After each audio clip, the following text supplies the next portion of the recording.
Salut les gens.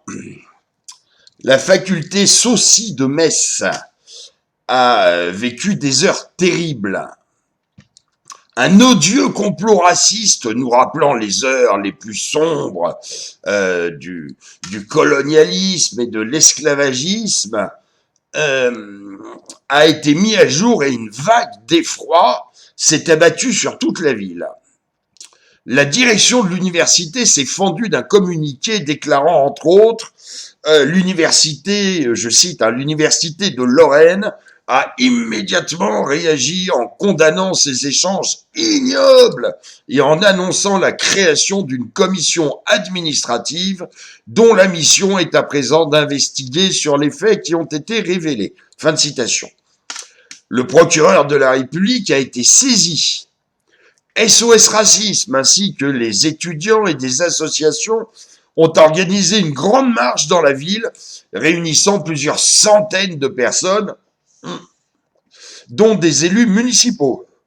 L'UNEF, vous savez ce syndicat étudiant dont la présidente parisienne est voilée et dont la vice-présidente lilloise, Hafsa Ascar, a tweeté que l'incendie de Notre-Dame était, je cite encore, un délire de petits blancs, et qui proposait dans un autre tweet, je cite encore, entre guillemets, de gazer les blancs cette sous-race.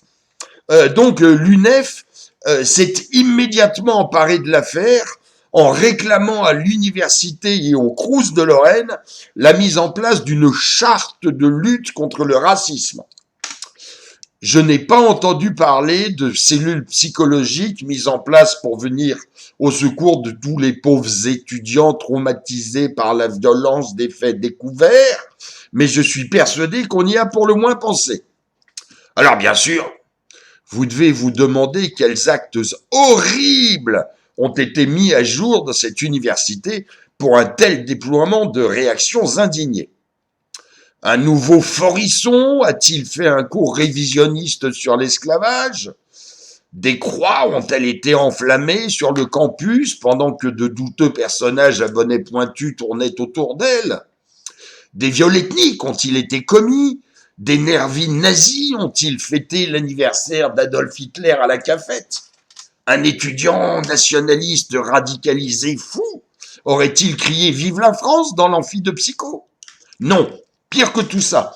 3 étudiantes de 2e année, c'est-à-dire des jeunes filles de 19 ans, se sont amusées sur un groupe privé Facebook, à faire quelques commentaires désobligeants sur des étudiants ou des professeurs noirs. Il semblerait même que des images de bananes ou de guenons aient été échangées. Voilà qui a mis à terre l'université et la ville de Metz. Des échanges, sans doute un peu idiots et moqueurs, sur quelques personnes noires. L'histoire ne dit pas si elle ne se moquait pas aussi de camarades blancs, ce qui est fort probable, mais totalement inintéressant dans la logique victimaire.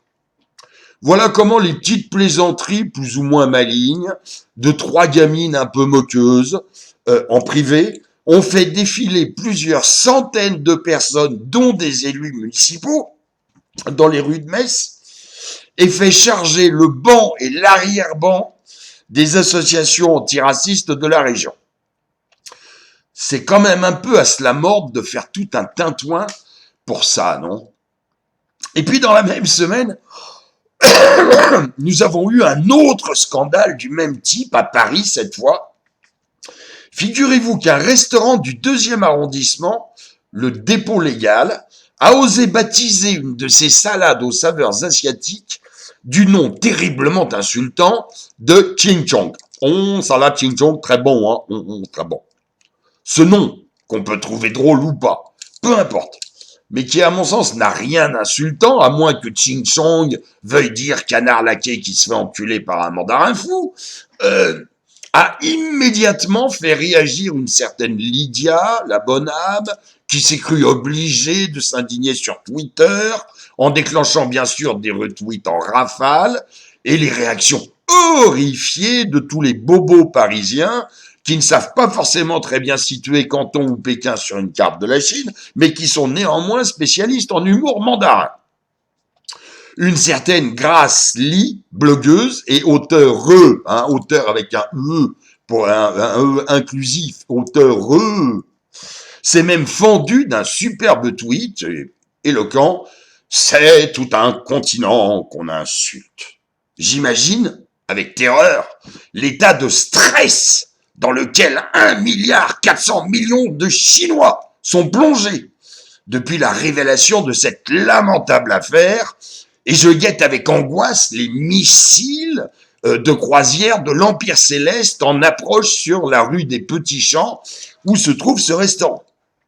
D'ailleurs, tout bien réfléchi, je me demande si je ne viens pas de découvrir la véritable cause de l'incendie de Notre-Dame, peut-être bien un missile chinois en réponse à l'odieuse carte du restaurant, le dépôt légal. Salaud de Chinois. Mais en dehors du côté anecdotique et totalement ridicule de cette tempête dans un bol de riz, ce qui me semble vraiment désolant, c'est que le patron du restaurant, tout comme la direction de l'université de Metz, s'est immédiatement senti obligé de présenter ses plus plates excuses en se roulant dans l'autoflagellation et le repentir, et en assurant qu'il était conscient que son humour était très malvenu, mais qu'il n'avait voulu froisser personne. Ah, le gentilhomme que voilà. La société que nous sommes en train de construire me désole. Une chape de bons sentiments et d'autocensure est en train de s'abattre sur nous sous les regards rageurs de fragiles élevés au quinoa bio et à la pensée indigéniste. Et dire que nous descendons de Rabelais et de Voltaire. Pour ma part, que ça choque ou pas, au risque de me faire traiter de facho, de salaud dont le peuple aura la peau, de raciste mangeur de petits enfants noirs, juifs ou inuits, je continuerai à m'exprimer comme je l'entends, à me moquer des autres comme ils se moquent de moi, à pratiquer l'humour vachard ou con, à cultiver la dérision fine ou grossière. Je me fous des diktats des bien-pensants que j'emmerde avec délectation, quelle que soit la couleur de leur peau, leur race ou leur religion. Et pour finir sur une note plus sympathique, je voudrais juste rendre hommage à une jeune femme avec qui j'ai parlé hier et qui m'a presque fait oublier toutes les Rokhaya Diallo, Ouria Bouteldia, Daniel Obono, et j'en passe des pires, PIR, Parti des indigènes de la République, que nous devons supporter. Elle est noire, femme et CRS. Et quand je lui ai demandé pourquoi elle avait choisi ce métier, elle m'a juste répondu « J'avais envie de faire quelque chose pour remercier la France de son accueil. » Merci elle de ces quelques mots et je tâcherai de m'en souvenir à chaque fois que ma colère pourrait me pousser à avoir parfois des paroles un peu violentes ou définitives. Salut les gens.